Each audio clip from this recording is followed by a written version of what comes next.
오늘 말씀의 제목은 생존에서 비전으로입니다.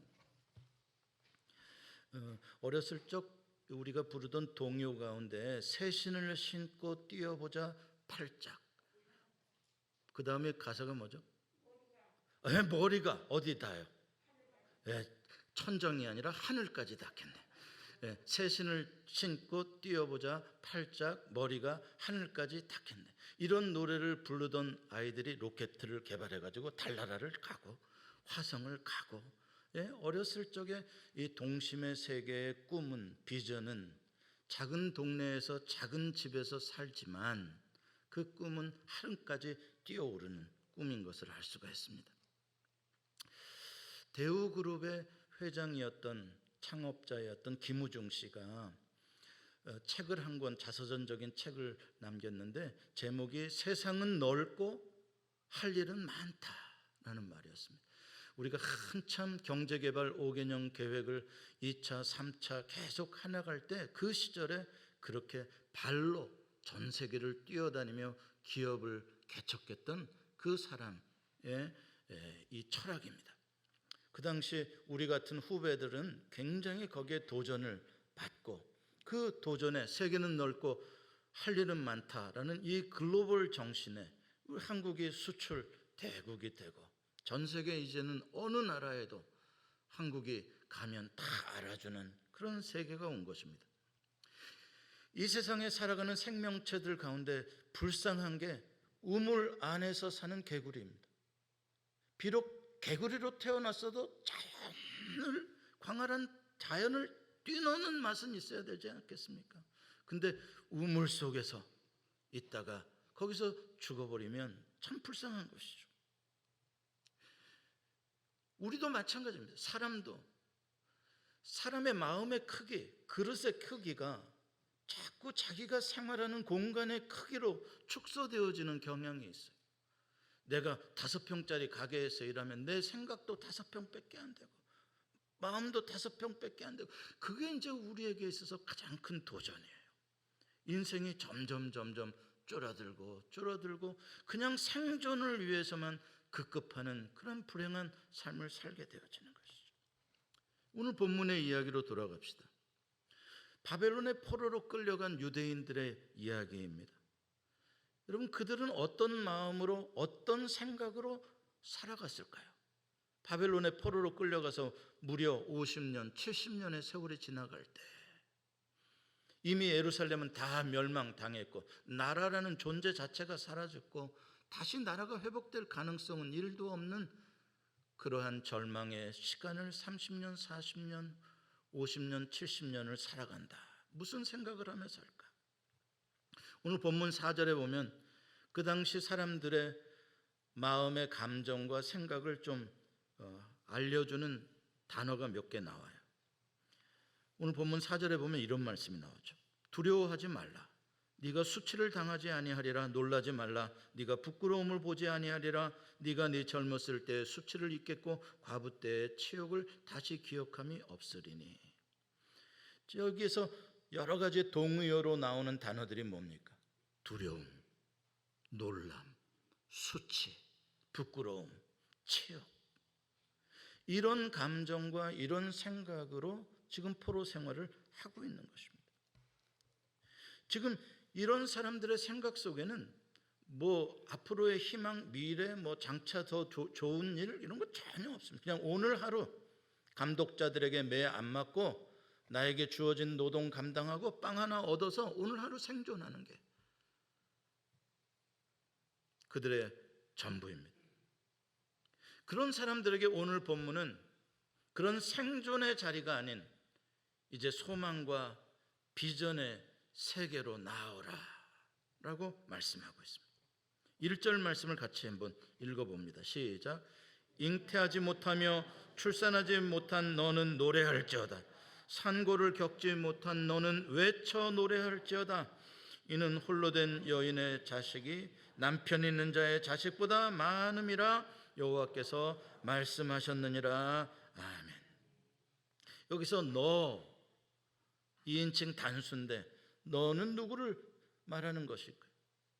여기서 너는 오늘 본문 앞뒤를 쭉 읽어보면 예루살렘을 말합니다. 예루살렘이라는 그냥 지리적인 어떤 장소를 말하는 게 아니라 사실은 영적인 시온의 의미입니다. 하나님의 통치하시는 나라. 지금 이 예루살렘이 어떻게 됐냐? 버림받고 황폐하게 되어서 생명을 하나도 출생하지 못하는 그런 과부처럼 버려졌다, 이런 말입니다.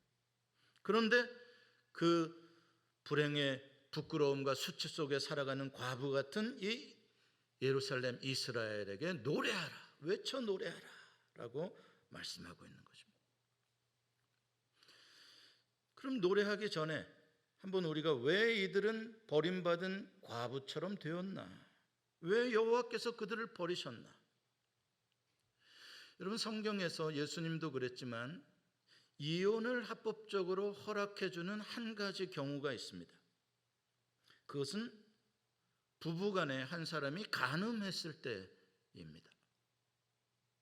하나님께서 간음죄를 아주 악하게 다루십니다.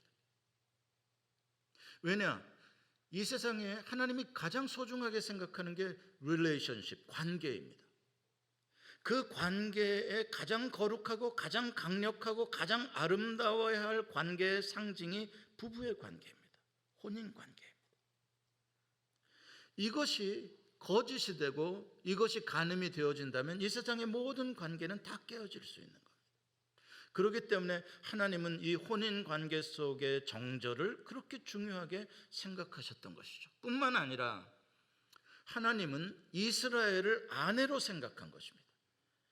예루살렘과 시온을 아내로 여겨주시고 여호와 당신이 그들의 남편이 되어주시는 혼인 관계로서 맺으셨던 거예요. 영적인 혼인 관계.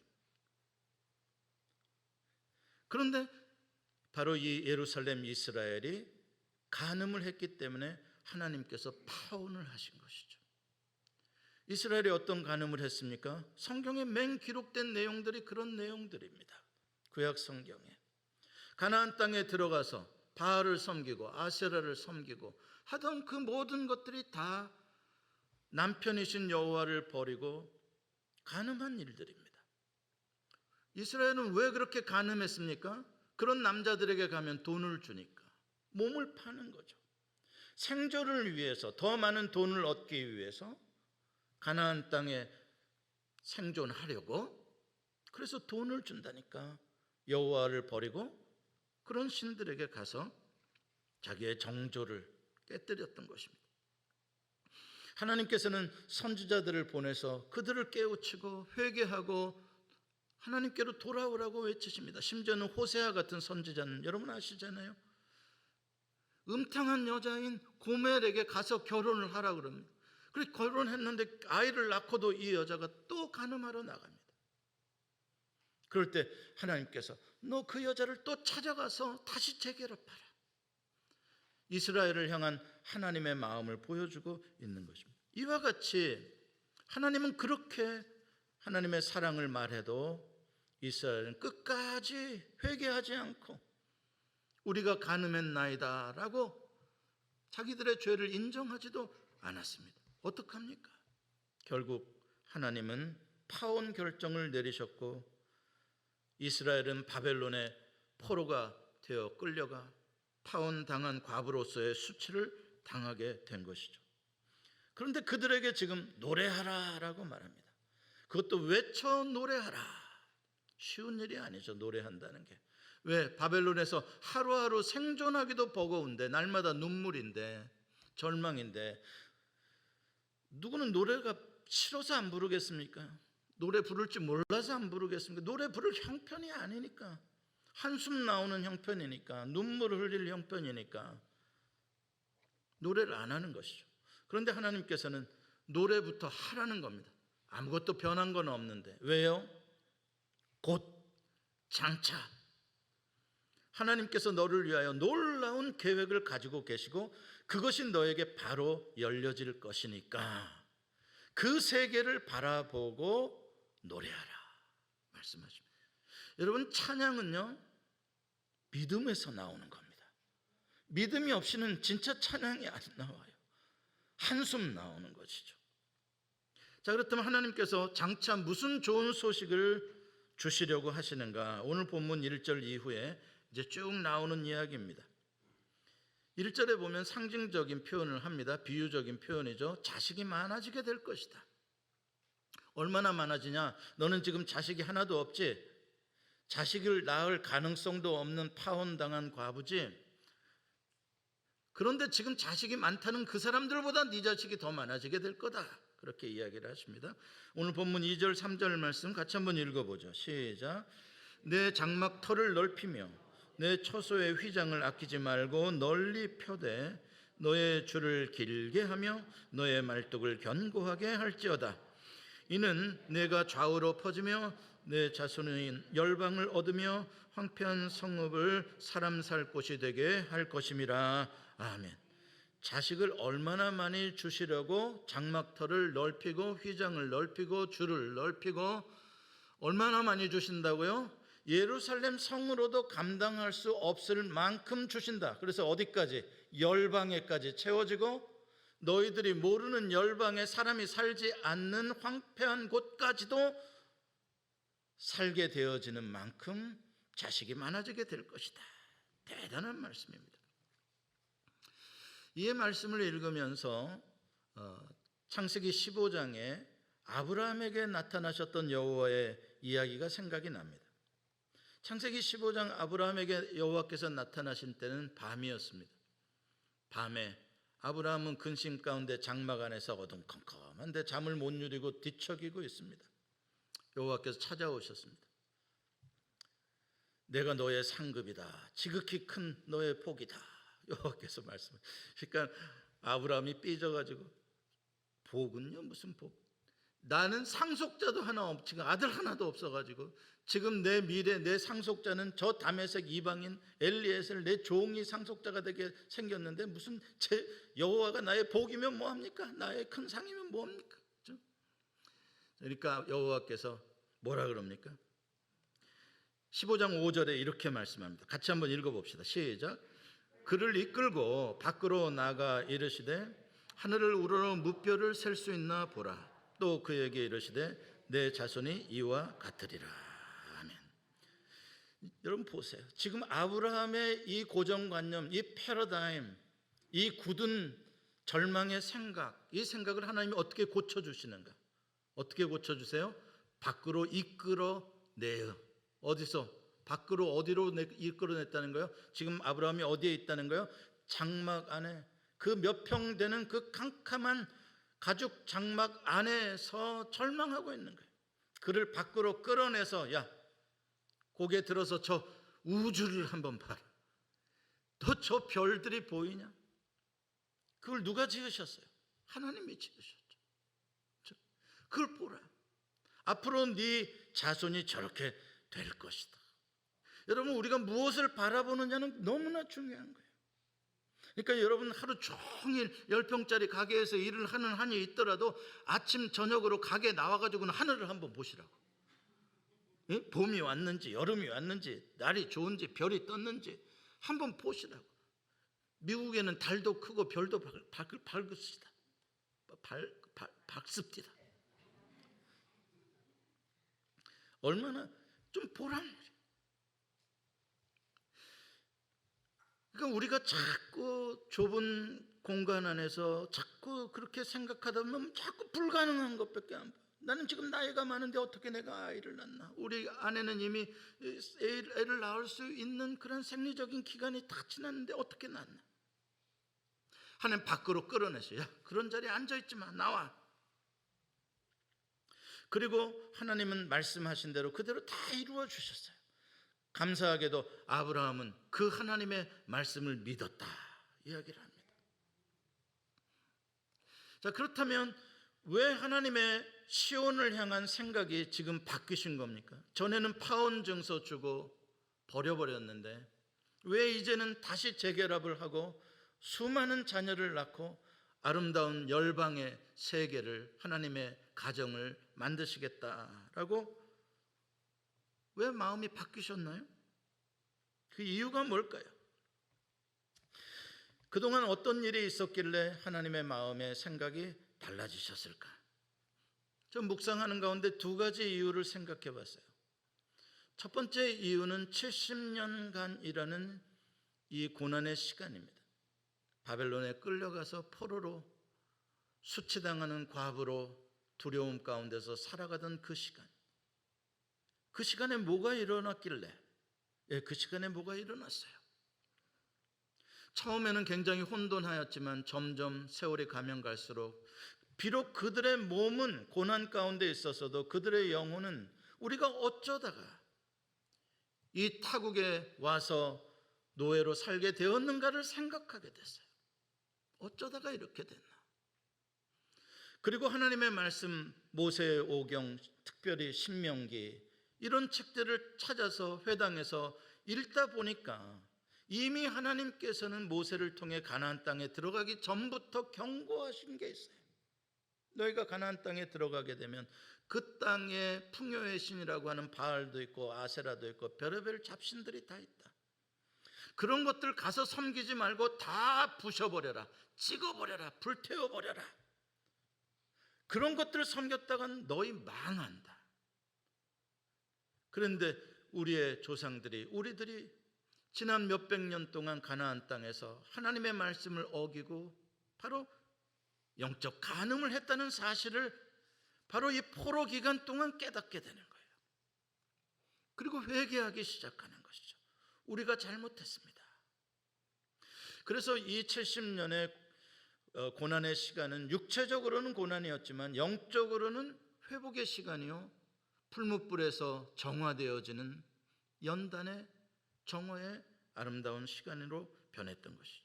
이게 중요해요. 하나님이 사랑하는 아들에게는 징계를 내리신다. 히브리서 13장의 말씀이에요. 징계를 받지 않으면 아들이 아니다라고 말합니다. 하나님께서 회초리를 드실 때에, 회초리를 맞을 때에 재수 없어서 회초리 맞았다, 이렇게 생각하면 안 된다 이 말이에요. 왜 내가 회초리를 맞을까를 생각해 보라는 것이죠. 그리고 회개하고 잘못된 길에서 돌이켜 하나님의 뜻에 순종하는 삶으로 회복되기를 원하셔서, 나를 고치시고 나에게 복 주시기를 원하셔서 회초리를 드신 것이죠. 그러므로 우리의 삶의 고난이 계속 찾아올 때 우리가 한번 우리 자신을 돌이켜, 영적으로 돌이켜봐요. 내가 지금 하나님 앞에서 고집 부리고 있는 건 뭔가? 내가 몇 년 동안 하나님이 나에게 사인을 주셨는데 못 들은 척하면서 내 생각대로만 지금 하려고 하는, 내 감정대로만 하려고 하는 게 뭐가 있나 생각해보고 하나님 앞에 무릎을 꿇어야 되는 거예요. 제일 중요한 건 우상숭배라고 말했어요. 우상숭배라는 게 뭐예요? 오늘날 바알이 어디 있고 아세라가 어디 있어요?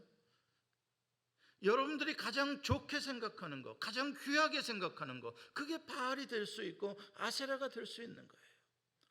하나님, 내 자식이 가장 소중한데 어떻게 내 자식을 바알에 비유합니까? 될 수 있어요. 하나님보다 더 귀하게 여기면 모든 것은 다 우상이 되는 거예요. 하나님은 오늘날 이 시대에 수많은 매를 들어서 지금 경고하고 계시고 때리고 계세요. 인류가, 하나님의 백성들이 헛된 것을 찾아 그것들을 섬기고 하나님은 저 뒤로 우선순위에서 밀려나고 있기 때문에 그래요. 특히 미국이요, 만몬신이 맨 위에 있고 하나님은 몇 번째에 가 있는지 몰라요. 취미하고 뭐하고 즐기고, 그리고 시간 나면 내가 예배하지. 여러분, 이 시대에 하나님이 주시는 회초리를 맞으며 우리가 깨달아야 하는 건 나의 삶에서 하나님이 나에게 가장 우선인가? 이것으로 다 정렬을 해야 돼. 우선순위가 정립이 돼야 돼. 하나님이 최고다, 나의 삶은. 나머지는 다 둘째, 셋째, 그 아래다. 이게 정립이 되고 나면 축복의 통로가 열리는 거예요. 그걸 몰라요, 사람들이요.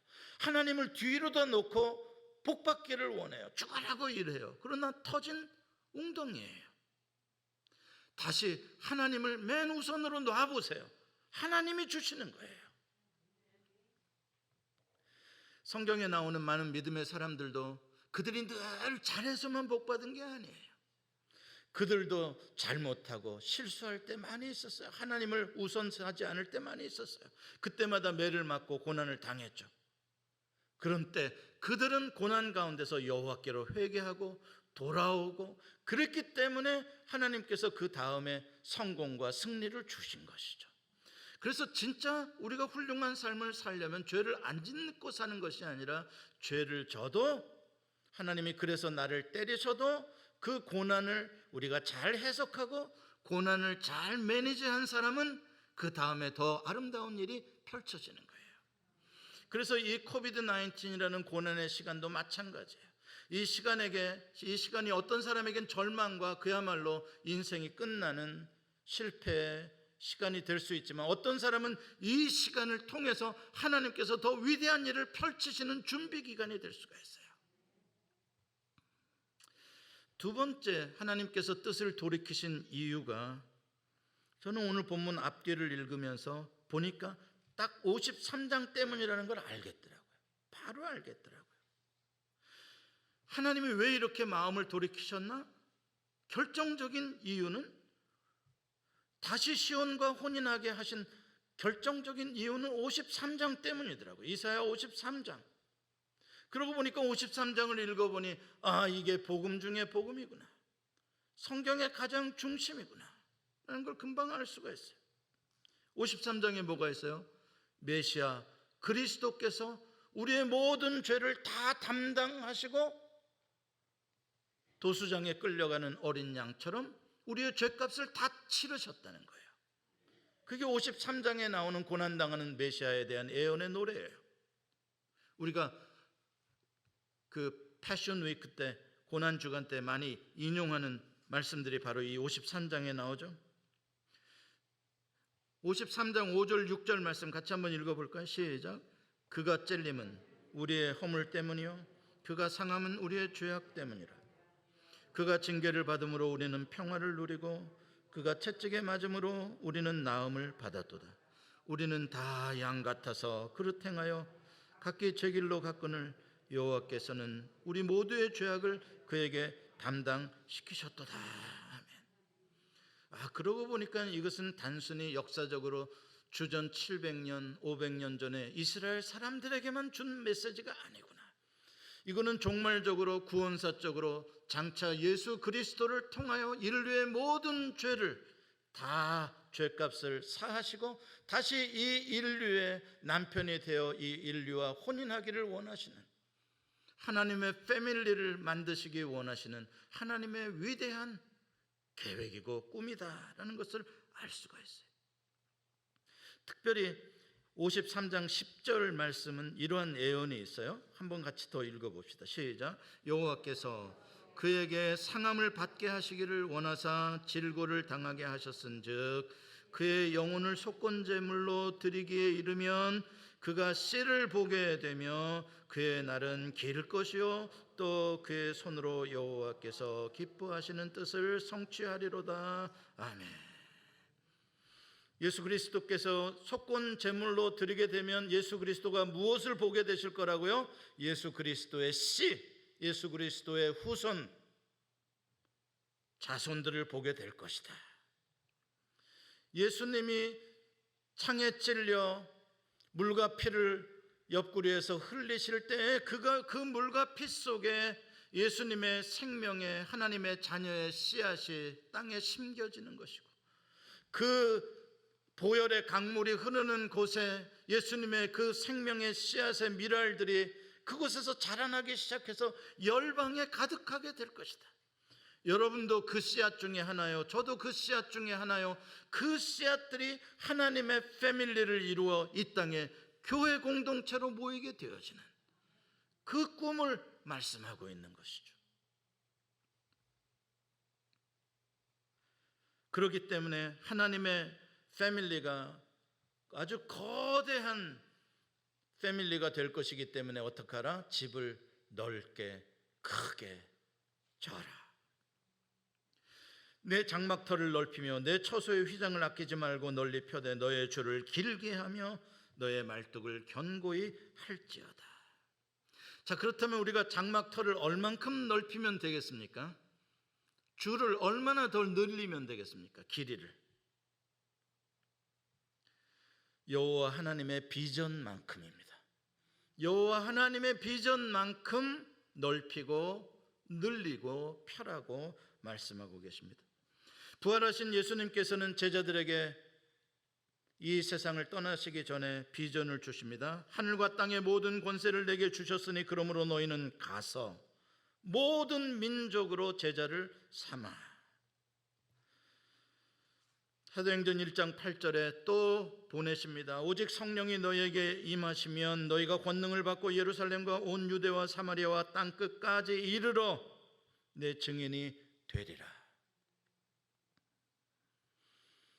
요한복음 마지막 장에 베드로를 만나시고 네가 나를 사랑하느냐 3번 물으신 다음에 베드로의 앞으로 될 인생을 예언하십니다. 같이 한번 읽어봅시다. 시작. 네가 젊어서는 스스로 띠띠고 원하는 곳으로 다녔거니와 늙어서는 내 팔을 벌리리니 남이 내게 띠띠우고 원하지 아니하는 곳으로 데려가리라. 내가 원하지 않는 곳으로 하나님의 비전이, 주님의 복음을 듣고자 원하는 자들이 우리를 이끌어갈 것이다.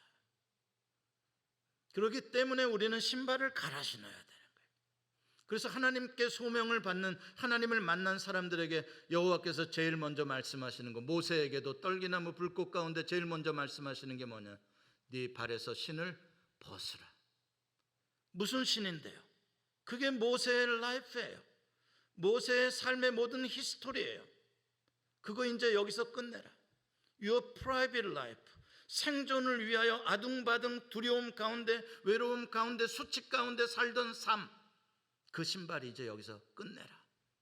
내가 새 신을 이 자리에서 너에게 신겨줄 테니 이 신을 신고 사명이 이끄는 곳, 내가 너를 보내는 곳을 향하여 나아가라. 여러분, 하나님께서 제일 안타까워하시는 게 뭔지 아십니까? 우리의 생각으로 하나님의 생각을 제한하는 것입니다. 하나님 제일 안타까워하세요. 우리는 우리의 경험이 전부인 줄 알죠. 우리가 뭘 할 때 주로 싸우는 게 뭐예요? 내가 다 해봤어. 더 이상은 안 돼. 내 경험으로 다 판단해. 또 뭔가를 하고자 할 때, 무슨 프로젝트를 한번 하고자 할 때, 야, 우린 못해. 왜? 우린 인력이 안 되잖아. 할 사람이 없잖아. 우린 못해. 왜? 돈이 없잖아. 지금 먹고 살기도 힘든 때에 뭘 해? 다 우리가 가진 건 나의 능력, 나의 경험, 나의 자본, 다 그것으로 제한해요. 하나님은 아무 의미가 없어요. 하나님은요. 제자들에게 너희가 먹을 것을 주어라. 5천 명이 넘는 사람들 앞에서 제자들, 우리가 뭐가 있다고요? 어떻게 먹입니까? 200데나리온의 떡으로도 안 되는데요. 거기에 계신 예수님을 무시하는 거예요. 그러니까 우리의 삶에 있어서 우리는 그냥 적극적인 사고방식으로 뭐 안 되면 되게 하라, 뭐 해병대 정신, 요 정도밖에까지 생각을 못하는 거예요.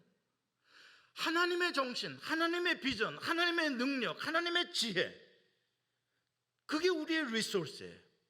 그게 우리의 뱅크예요. 그게 여러분들의 자본이고 그게 여러분들의 능력이란 말이에요. 근데 하나님을 제한해버린다. 코비드 기간이라 안 돼. 늙어서 안 돼. 돈이 없어 안 돼. 재능이 없어 안 돼. 나는 입술이 둔한자인데 내가 어떻게 바로에게 가서 말을 합니까? 나는 늙었는데 내가 어떻게 합니까? 다 제한해요.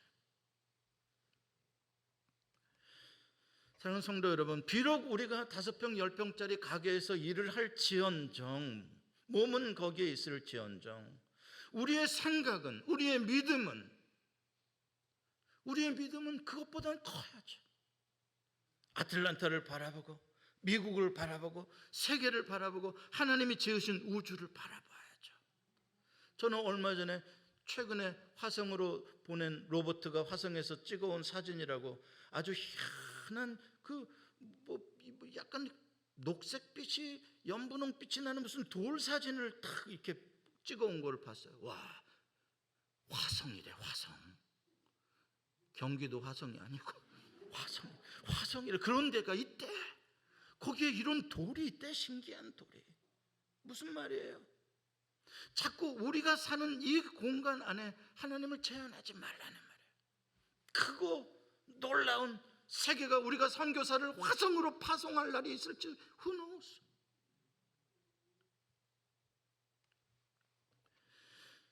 믿음은 바라는 것들의 실상이요 보지 못하는 것들의 증거다. 믿음은 현실의 것으로 판단하는 게 아니에요.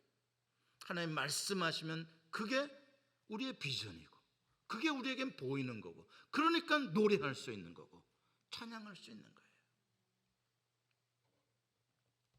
믿음은 나를 보는 게 아니라 하나님께서 예비하신 미래를 보는 것이고, 믿음은 나의 크기를 보는 게 아니라 하나님의 크기를 보는 거예요. 그게 부활이잖아요. 세상의 기업인도, 세상의 그 젊은 청년 김우중도 5명 가지고 대우 실업 시작하면서 자본금 500만 원 가지고 그 와이셔츠 원단 하나 팔러 여기저기 발로 뛰어다니면서 세상은 넓고 할 일은 많다라고 기업인도 그랬는데, 하물며 열방을 향하여 모든 족속으로 가서 제자를 삼으라는 명령을 받은 우리 그리스도인들이 아무리 먹고 살기가 급하다고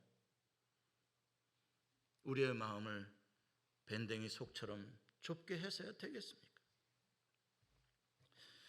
지금 우리가 앉아서 예배하는 이 예배당 부엘세바 성전, 아주 상징적인 의미를 우리에게 던져주고 있는 겁니다. 우리는 이렇게 빠른 시간 내에 이렇게 편안하고 이렇게 아름답게 이 예배당이 지어질지 몰랐습니다. 저의 꿈은 제가 은퇴할 때쯤에 해놓고 가면 좋겠다 정도였어요. 하나님이 이루신단 말이에요. 하나님이 무엇을 우리에게 말씀해 주시려고요? 네 생각보다 하나님의 생각은 크다. 눈에 보인다고 상황 때문에 우리가 일로 이사 온 지가 몇 년 되지 않았는데 또 무슨 건물을 짓냐, 모든 조건 때문에 제한하지 말라는 거예요. 하나님께서 우리에게 주시는 메시지입니다. 오늘 본문의 메시지예요. 야, 예수소망교회 담임 목사, 너 지난 15년간 참 두려웠지? 예, 두려웠습니다. 많이 놀랬지? 예, 놀랬습니다. 누가 나간다 그러면 가슴이 철렁철렁했습니다. 교회에 누가 싸운다 그러면 아주 그냥 죽을 것 같았습니다. 또 이번에 싸워가지고 목장 하나가, 구역 하나가 날아가나 보다. 그냥 나가서 저 교회 나간 사람이 또 예수만교회 안 된대, 거기 나갔대, 뭐 어쨌든 수치. 아주 힘들었습니다. 이제 주님께서 말씀하시는 거예요. 야, 이제 더 이상 생존을 위한 개척교회가 되지 마라. 생존을 위한 개척교회의 시절은 끝났다. 이제 하나님이 주시는 복음의 비전과 깃발을 가지고 너만 생존하려는 교회가 되지 말고 많은 사람에게 복음을, 생명을, 은혜를, 휘장을 펼치는 교회가 되라. 그렇습니다. 옛 신을 벗어버리고 새로운 열린 세계로 힘차게 걸어갈 새 신을 신어라. 그래서 저는 이 성전이 우리에게, 우리 교회에 주신 새 신입니다. 새 신을 신고 뛰어보자 발짝. 머리가 하늘까지 닿긴. 교회만 그러는 게 아니라 여러분들의 인생이 그렇게 되기를 원합니다. 새 신을 신고 한번 믿음으로 하나님이 여시는 세계 속에 한번 가보자. 제한하지 말자. 하나님 기도할 때도 하나님 주의 뜻이라면 하겠나이다. 그래서 여러분들의 이 신을 신고 동서남북 사방을 향해서 마음도 넓히고 믿음도 넓히고 사랑도 넓히고 꿈도 넓히고, 예? 자꾸 좀 넓히고 여러분들의 사업도 넓히고 그렇게 살아가는 복을 누리게 되시기를 간절히 축원합니다. 기도하시겠습니다.